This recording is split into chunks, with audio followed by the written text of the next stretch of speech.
DeMeco gets defensive. Stefon Diggs, what's his replacement going to look like? And a lot of other things to get into in this edition of S&L. Let's start right off the top. DeMeco Ryans. We know he's going to defend the players. The offensive line, actually, when you look at the pressure rate, worse than Green Bay.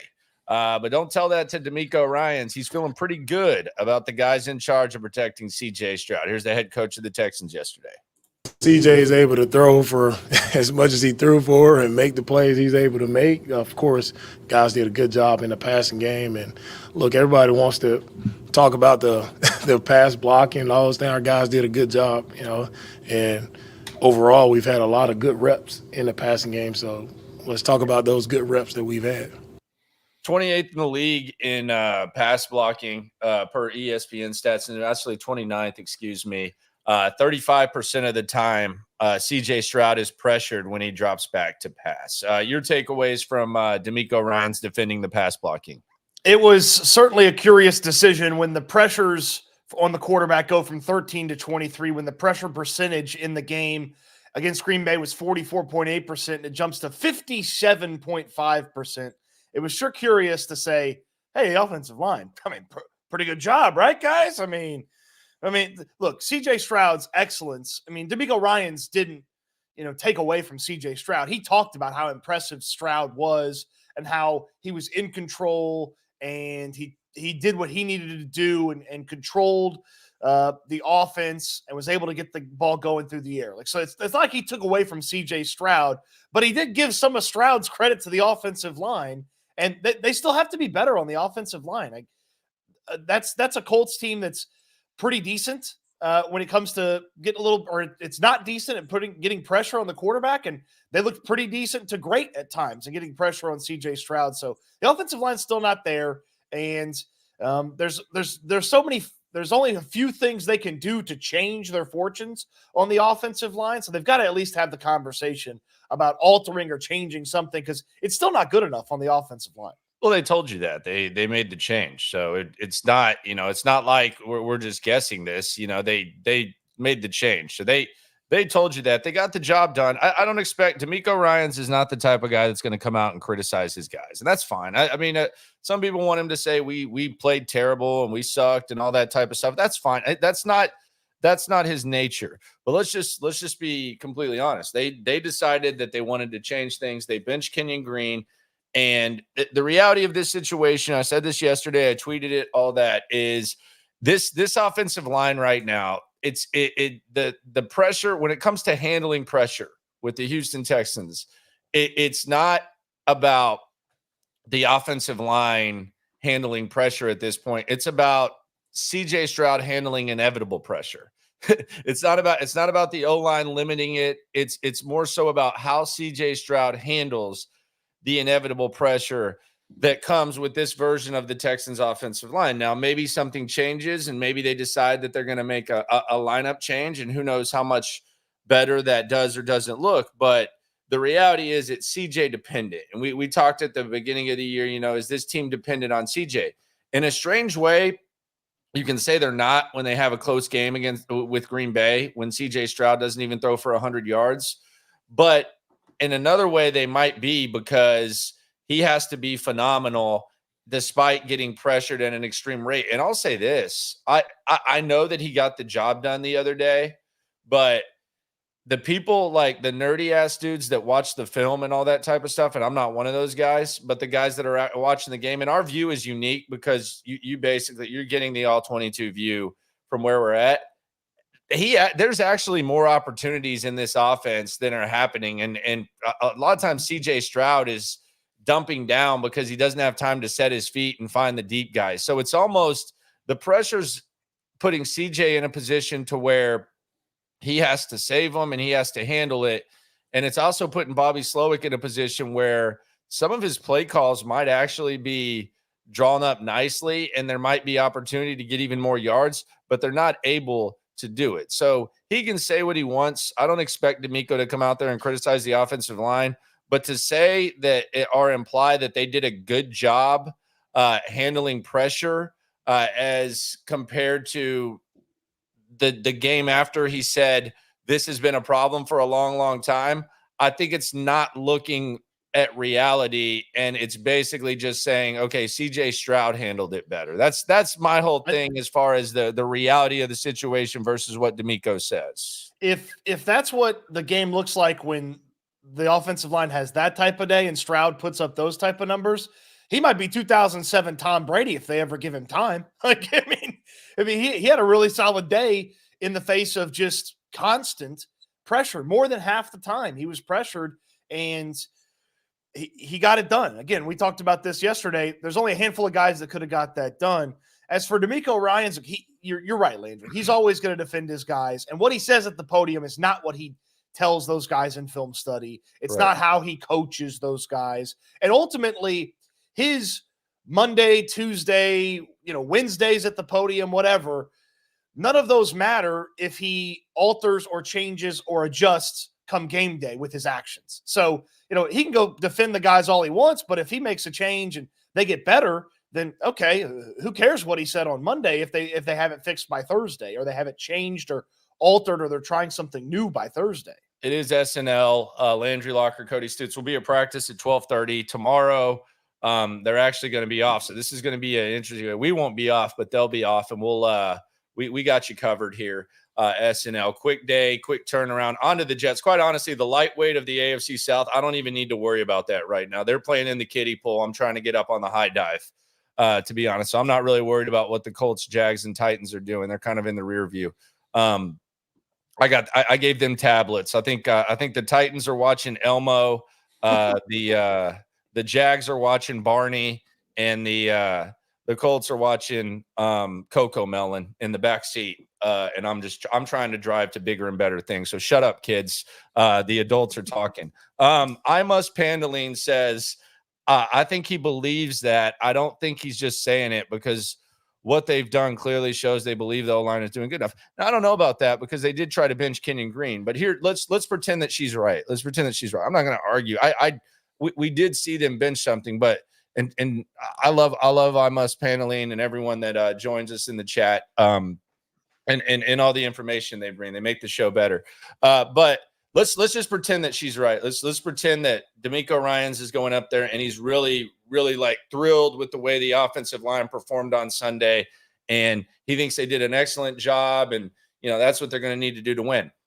That to me just basically means, and I love DeMeco Ryans. I wouldn't trade DeMeco Ryans for any head coach, but that means that anyone that was skeptical about hiring a defensive coach instead of an offensive coach is right, because that right, that they were right, their reservations were correct, and it can be overcome and all that.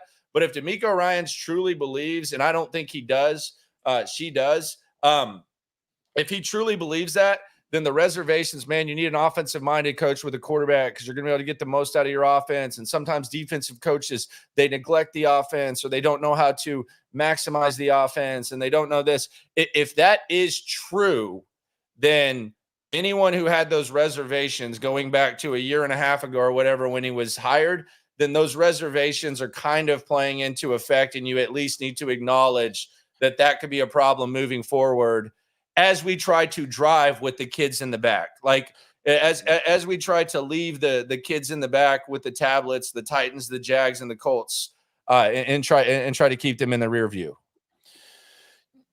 Yeah, but the actions haven't matched that. I mean, I suppose the putting Kenyon Green back when they could have just gone to Kendrick Green, that was not an action matching change. That was an action going back to the starting lineup. But the explanation was, hey, Kenyon Green had more practice last week. So to a small extent, I understand that as an excuse.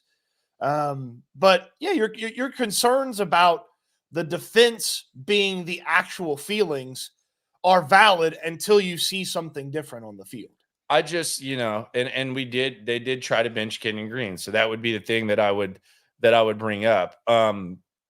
Twistifer Robin basically says positive energy, and then says obviously works for him and his team. Yeah, I mean, I think DeMeco does a really, really good job. But the reality is there's bigger goals for this team than what we've anticipated. If you're not going to protect CJ Stroud and you're not going to get that done, especially against like the Colts and other squads, as December and January comes around, you're playing better squads. It's not going to be as good. I mean, Green Bay's what are they? Conference championship quality squad? Like what are the Green Bay Packers? Like at full health, like what are they? Yeah, the Packers are NFC championship contending team. Okay. What are the Vikings? The Vikings are, probably in that conversation as well. Okay. And you look completely lost against those two teams and you ended up losing the ball game. So it's kind of a different scale. Jacob on the the best Texans coverage in the games. Thank you, gents. Appreciate you, Thank you, Jacob, for the kind words. Now I will say one thing, Landry. If we're going to just, you have to parse through a coach speak at the podium. I mean, 100%, 100,000 million%. One of the best examples is, just to use an example from another team, Dan Campbell yesterday is at the podium. He's like, he like giggling about a trade. And then he goes on the radio this morning and he's like, yeah, you guys overreacted to that. Nothing's really brewing. Yeah. And it's like, okay. Like, so, but if you do want to just go through and say, hey, well, I care a lot about what he says at the podium. I do think this comment from DeMeco Ryans later in the presser, he was asked, hey, what's your approach to a player to coach him, but also keep him, clear between the ears? And DeMeco Ryans said, hey, we're going to be positive. We're going to uplift these guys. We're going to focus on this, focus on that. But then he threw this comment in there in the middle of that, which if, again, we're taking him at face value at the podium, this was a good comment. I know we are all still in the business. We have to get our job done. And no matter what position you play, no matter, what's your role, like you have to go out and get your job done and you have to play to the best of your abilities. Yeah, and I agree. And look, DeMeco, the thing about DeMeco and people, they assume that he has like a completely different personality when he goes to the podium or whatever. I think that's him, dude. Like I don't think there's any acting. We've talked to him a little bit off the podium. We're not like it's very professional, but that is him. I don't think this is a bit. So there's that. Right. But we'll see what they do with the offensive line. I think the actions are going to really back up more so than the words when it comes to the O-line. And I also think this. I think there's a fragile nature to Kenyon Green too. I think there's kind of like a fragile nature, and you saw him really defend Kenyon Green and let's focus on the good reps and all that. And a lot of play. The funniest thing that he said, like in listening back to it, was he said a lot of players make mistakes. Well, not everyone gets benched, sir. Like it's not everyone gets benched, my friend. But that's just kind of DeMeco. I think that I find it hard to believe that Kenyon Green is going to start or that Kenyon Green is going to – they feel comfortable putting him out there. I think there might be some sort of proactive plan because I just don't – I find it hard to believe that what he did after he went back in makes you feel any better about how you felt about him after Green Bay and how you felt about him when you decided to bench him before Patterson went down. Yeah, it's tough to go to the podium and say, hey, people want to talk about the bad stuff for Kenyon Green, but what about all the good stuff? Okay, well, I'll go through the 4 plays, and then we can talk about all the bad stuff after that, right?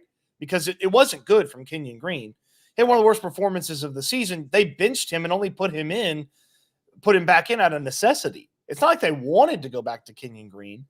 They felt like they had to go back to Kenyon Green. Like he didn't have to stand up for Kenyon Green and say, let's focus on the good plays. Yeah. Like he didn't have to do that. Well, maybe Kenyon Green's in the middle of a sensitive time. Maybe there's something going on there. Well, yeah, maybe he doesn't want to kick him while he's down. Maybe we see something. But hold on, omission is not criticism. He could have said, well, we put Jarrett Patterson in because and he did really well. And then when he was concussed, we went back to Kenyon Green because he practiced and had a lot of reps this week in the offense, and that's what we were most comfortable with. He didn't have to follow it up with, and go look at all those good plays that he had too. I was like, the good plays in the middle of his season low 21.9 pass block rating from Pro Football Focus. Yeah. Truth with he says CJ is going to get hurt with this O-line. It's just win and then. What is DeMeco going to say? CJ getting hurt will be on DeMeco. Fix the O-line now. I don't think you're alone with that opinion. It's a hard thing to think about. He's being asked to do a lot, but Yeah, there is that. The other thing that I like about a lot of coaches and players, and I think it's cool. I don't have any problem with it. I like when coaches say we don't listen to the outside noise, but then they quote the outside noise. Even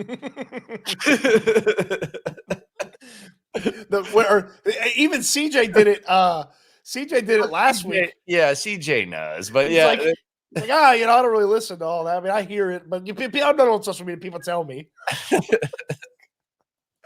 Yeah, that's one of my favorite things is we don't listen to that. You know what? I hear a lot of negative stuff about Kenyon Green. Let's get one more thing from Nico in a sec. What were you going to say about this? I was going to ask you, do you think they start Kenyon Green on Thursday? Well, let's put it this way. If there were no concussion protocol, the answer would be 100% no. So I think that it's kind of telling that I don't think Kenyon Green's your starting guard right now when fully healthy. If there's someone they can elevate from the practice squad just to be kind of like the backup guard or something like Quessenberry. And that's Scott Quessenberry. I saw somebody that confused yesterday.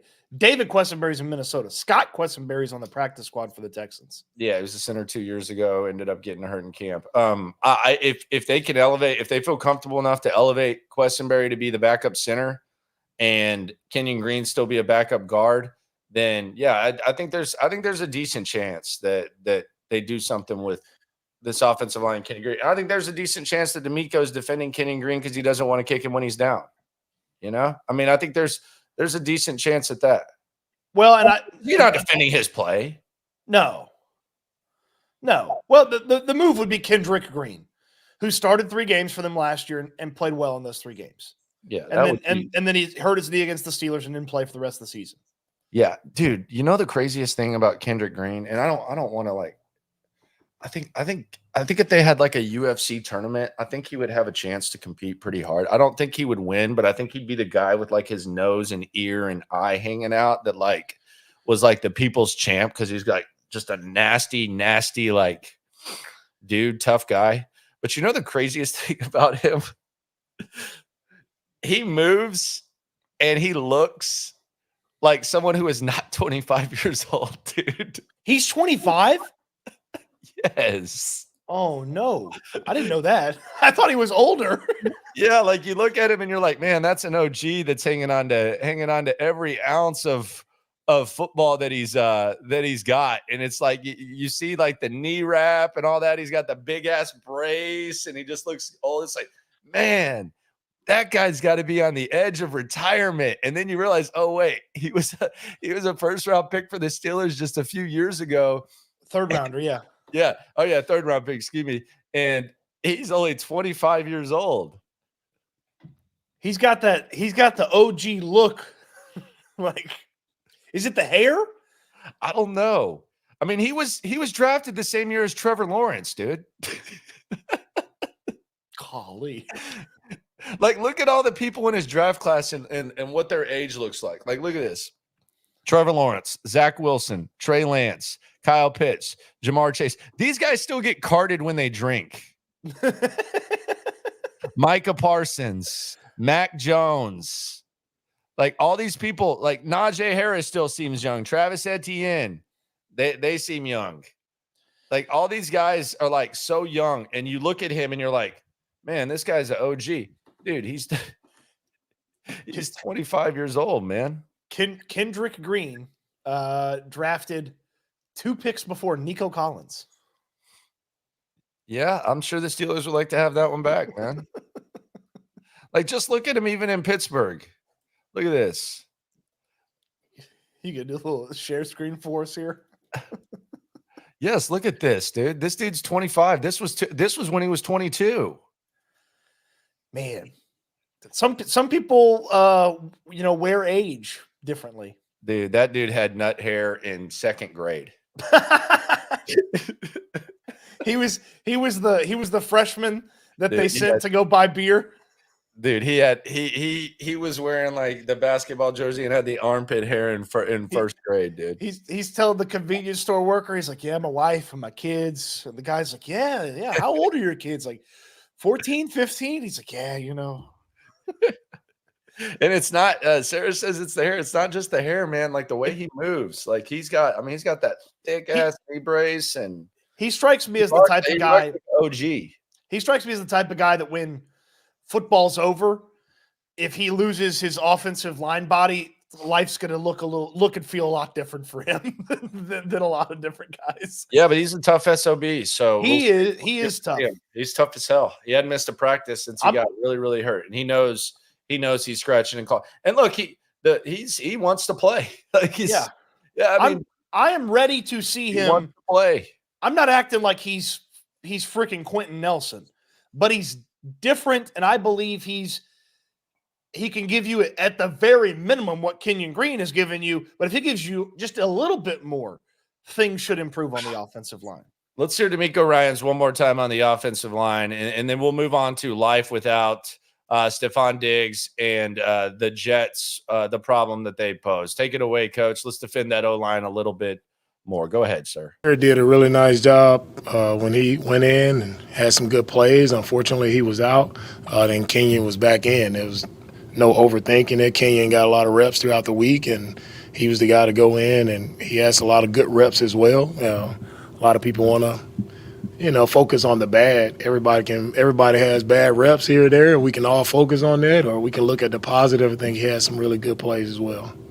All right, there you go. Thanks, DeMeco. So, yeah, Kenyon Green. Let's just keep a close eye on that. And the crazy thing is we only got 2 days to really see it play out, man. And they don't have there's no actual practice either. So it's even today when they're on the field, it's a walkthrough. So yeah, I heard Sarge talking about it with Tim Settle, who, by the way, he was at the mall. Oh yeah, so, my wife was right. He was at the mall. The Tim Settle. She did see Tim Settle. It was not a race car. He was there. It was Tim Settle. But I guess Thursday's the most intense day of practice. So basically it's the same routine, except instead of Thursday being an intense practice, it's an actual game. So that's what that is. Let's talk about life without Stefon Diggs. What does it look like? Who is Stefon Diggs' replacement? And it doesn't have to be a who, it can be a what. Can it be someone currently on the roster? Could it be someone that plays a different position? Could it be a philosophy on offense? Could it be a trade of Cooper Kupp? Could Cooper Kupp be coming to Houston? What does life without Stefon Diggs look like? I mean, this week it's only what's on the roster. So I mean that's all they have available to them for the Jets game. It's Tank Dell and Xavier Hutchinson and Robert Woods and John Mechie and Steven Sims, and then maybe a practice squad player. And the 3 practice squad guys are Jared Wayne, Xavier Johnson, and Johnny Johnson III. Between those 3, they have 12 NFL snaps. All of those going to Johnny Johnson III. So, there's not a lot of options this week. Obviously, Nico Collins is set to be back next week. That'll help you for this week. Did you happen to read? Because this is a little trivia question here for you, Landry. Did you happen to read HOU football this morning yet? This morning? Yeah. Barely brushed my teeth. Okay. so you haven't looked. So between Dell, Hutchinson, Sims, and Woods, what percentage of the receiving production do you think those guys are responsible for? The production? Yeah. What percentage of the receiving production do you think those guys are responsible for this season? Less than 20%. Definitely less than 20%. Maybe less than 15%. 18%. Okay. Between them, they have 375 yards. Yeah, and that's your wide receiver group. Tank Dell's had a catchless game, and he's had a game where he had -3 yards. I don't think Sims has gotten a catch. Sims does not have a catch. Yeah, and then Hutchinson has 5 catches, something like that. Hutchinson has 10 targets and 5 catches. Woods has 7 targets and 5 catches. And Mechie has 5 targets and 4 catches. Well, did you see Cooper Kupp's Instagram post? Kind of had the internet going nuts. He put a picture of him waving to a crowd. Yeah, he had a whole. Bye. I saw it on TikTok last night. Actually, he had it was a goodbye post, is what it was. I mean, it was him waving. He put all these different pictures. It said Los Angeles, and and then everyone was kind of freaking out. But I guess he was kind of saying he was staying in Los Angeles. But Maybe. I mean, things can change. The market can change. There's obviously a team that needs a wide receiver, and not just a wide receiver this year, but next year. Do you think that, like, whether like Stefon Diggs is good in the slot, but do you think that this offense could use like a guy that's just a slot specialist, like just a complete assassin in the slot? Like, do you think that helps the offensive line? Do you think it helps CJ Stroud? Like, yes. you have your beasts on the outside, then you have Tank Dell, who does what Tank Dell does and what he's capable of. But do you think that, like, if I told you can have another really good guy on the outside, or you could have just an absolute slot specialist, which would you take? How much do you think this team would benefit from the slot guy? I want to get Slotty. Okay, well, Cooper Kupp, what's up? Eventually, they're going to have to cut him, right? The Rams, right? Like, it's a year or two away, right? Like they have Puka, they have Jordan Whittington, they like those guys. They have Robinson. Matthew Stafford's not playing much longer. Like, it's eventually, like, they're gonna have to cut Cooper Kupp, right? Well, the Vikings really kind of screwed it up for everybody because the NFC West is all bunched together and the Rams are a half game behind. So it's like, when the Rams are able to win that Thursday nighter against the Vikings, it kind of kept their hopes alive and made it more difficult to go get a guy like Cooper Kupp. They lose that one, he's for sure gone to me. Yeah, and James says we wouldn't have to be having the production discussions if they had good protection. Yeah, but the one thing that we should learn when it comes to this, and I'm assuming that this is motivated from the talk about trading for a receiver, and I'm sure it turned into they need to trade for a guard. Just because you invest in the offensive line doesn't mean the offensive line is going to be good. Right. We've kind of around here in multiple eras. It feels like we've kind of learned that a little bit, right? Yes. So what does that mean? Who knows? Yeah. So, I mean, look, we're having the conversation about who's replacing Diggs because I don't believe either of us think he's coming back anytime soon or at all this year. The longer it takes, evaluating it though. Yeah, the longer it takes to find out, the worse the news is going to be. Someone says Deontay Johnson would be solid for us. I don't know. He was a Pro Bowler in 2021. He's been a very okay and worse since then. What's the price? I think you could get him for a 5th or a 6th. What? Yeah. Oh yeah. What? He doesn't have any attitude issues, does he? That was more Pickens. I think Deontay Johnson was compared to George Pickens, anybody's a saint. Man, he's reviving them, man. It's amazing what a quarterback that can throw the ball does for you. Man, if one of those touchdowns would have counted yesterday, I would have won prop god $600. $600 on 100. That would have been nice. Yeah. Get your damn foot down, man. All right, I'll move on. It was a good week anyways. Who cares? I mean, there's it's a conversation worth having to have a veteran show up in the wide receiver room, even though you're getting Nico Collins back at some point, because just somebody that's played a lot of football and has had some recent production could be a useful piece for you. I'm not in make a trade to make a trade category, but if you could find somebody that could just be slightly useful for you, that's played a lot more football than Xavier Hutchinson and John Mechie, I'd be interested in having that player in the building. Fair. I mean, I got a name for you, and DeMeco Ryans knows the guy. It's not going to excite you. Okay. Kendrick Bourne played in San Francisco when DeMeco Ryans was there, when Bobby Slowick was there. And he's useless on the Patriots because they stink. Their quarterback's hurt now. All right, it's S&L with Landry Locker and Cody Stoots. That's me ignoring you for that. Okay. This is Guillermo Corona. I'm more scared of Jets playing surface more than scared of the Jets offense. Yeah, the Jets thing is interesting, Stoots. I think that the layout of this game is more intimidating than the actual layout of the team. And quite frankly, the layout of this team is such to where I think there's like massive train wreck potential with the Jets. I think that interim coach comes across as a total dope. He comes across as a moron. I don't like he just looks like someone that should be coaching Division II football somewhere, maybe as a coordinator. that was fake hope they were selling, thinking he was worth a crap. Yeah, he sucks. Aaron Rodgers and Devontae Adams are just kind of doing their own thing. This doesn't strike me as a let's finish strong and win four. Let's win like 4 of 6 games and try to make this thing interesting. This just doesn't strike me as a team that has that type of spirit. Now, there's possibly anything can happen on a Thursday on that surface with all that, and I think the defense will still be pretty effective, especially against the protection issues that the Texans have had.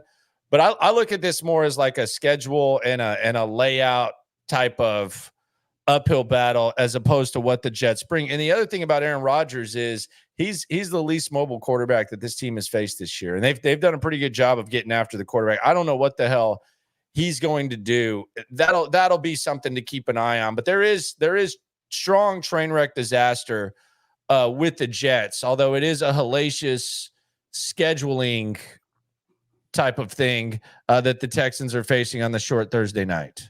This game would be so much easier to deal with if it was Sunday afternoon versus Thursday night. Like that's to me the concern about this game is short week, shorthanded, and don't have time to practice some of the things that are drastically changing for this team, which is your wide receiver situation, because you're not going to have Stefon Diggs, and potentially an offensive line situation. If they were playing Sunday and you got a couple of days of practice and you knew, okay, Kendrick Green's going in, he's going to practice a little bit. Okay, you got a couple of days where everybody that's not, Stefon Diggs can run around, get used to their new added workload. That'd be a lot easier to stomach. You don't have a real practice. You go on the road. It's one of the field surfaces that produces the most injuries, and you're not going to have some of your key defenders. We know that. As well. We know that pretty well here. Yeah. We're very aware of that.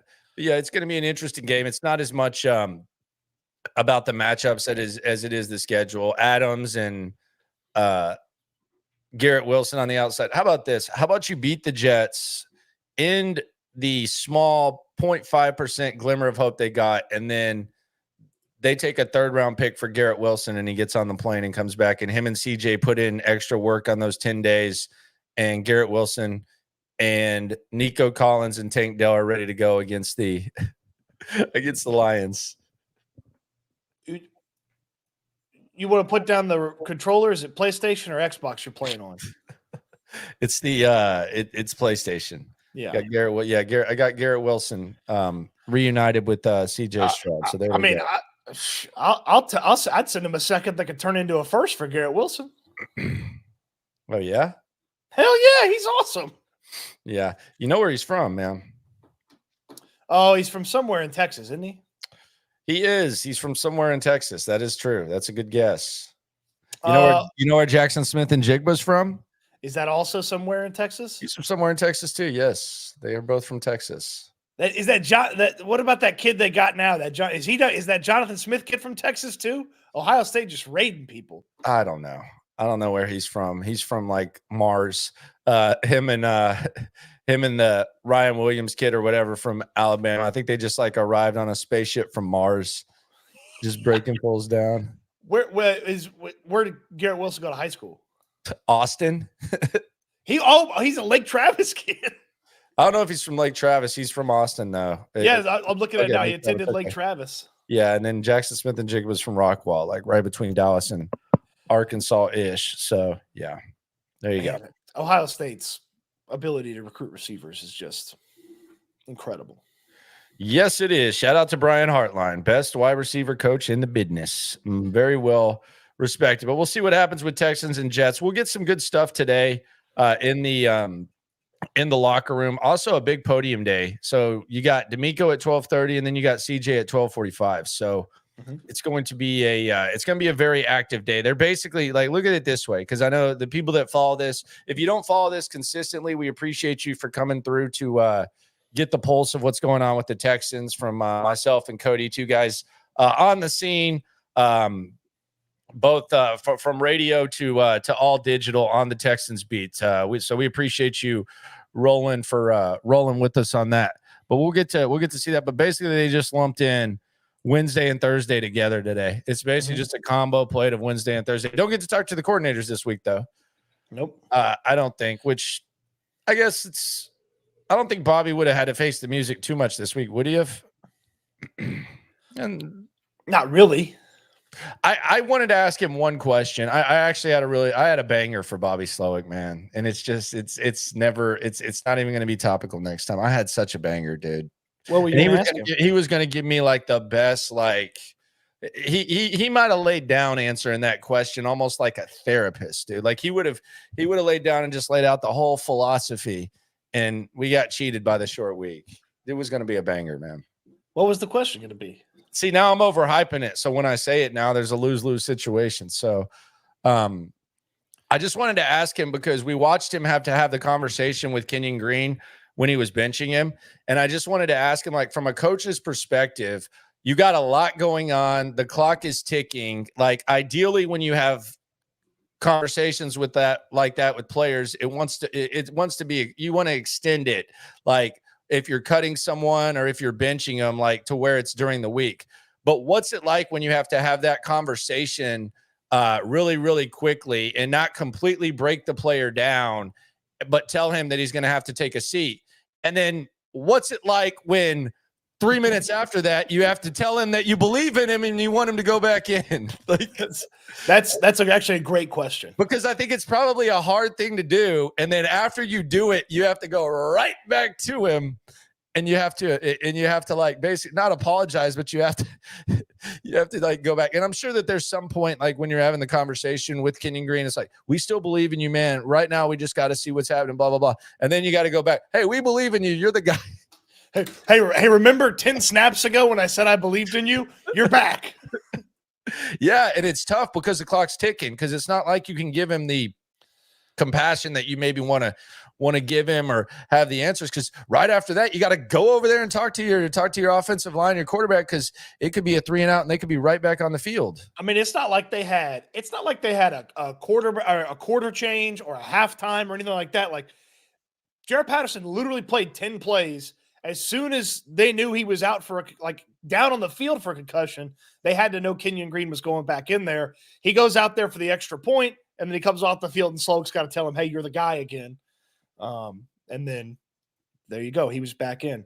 He handled the reinsertion back into the lineup a whole lot better than Osweiler back in the day when Osweiler tried to bow up Bill O'Brien. C-Jack says, is it considered a revenge game for Stroud or an afterthought? I think it's interesting. So I think, CJ Stroud obviously got concussed the last time they were they played the Jets. You know who it's actually kind of a bounce back game for, where it's kind of gone full circle? Yes. Bounce back game for it's gone full circle. If you think I think you'll really this is a good angle. This is a good angle. I'm not picking it up here. What am I missing? Man, because last year Tank Dell was out for the season before the game. Nico Collins got hurt. I remember Mechie was wearing like the Tank Dell shirt. He really didn't perform very well. And now he's getting, after not really getting very many opportunities this year, you think, and I don't know how much they're going to use Mechie, but this is kind of a chance for Mechie to go right back to the exact same place, New York. And this is kind of his opportunity. So it's kind of like a full circle type of joint for Mech. 5 targets, 1 reception for 6 yards last year against the Jets for Mechie. It's bad. And it was a big opportunity for him. Bull Rush 79 says, I'd like if they added Tyler Lockett. Hey, don't threaten me with a good time on that. I'm a Tyler Lockett fan. I mean, I liked his dad. I like Tyler Lockett. The first place Seahawks aren't selling Tyler Lockett. Yeah, and I know that JSN is kind of their new guy, but yeah, I like Tyler Lockett, but they're not there. Now we're just playing Madden. We got to get the hell out of here. All right, appreciate everyone for coming through. Subscribe, like, right along. Always remember, when it comes to this Texan stuff, we're all in it together. We're going to be at practice. We're going to have your updates. Game day is 2 sleeps away, but there's tons of content tonight. Join me on the night stream. Join Cody Stoots. He's going to have a video after practice as well. Practice updates. So much content, such little time. Eat good, sleep good, be good. We'll talk Texans again soon.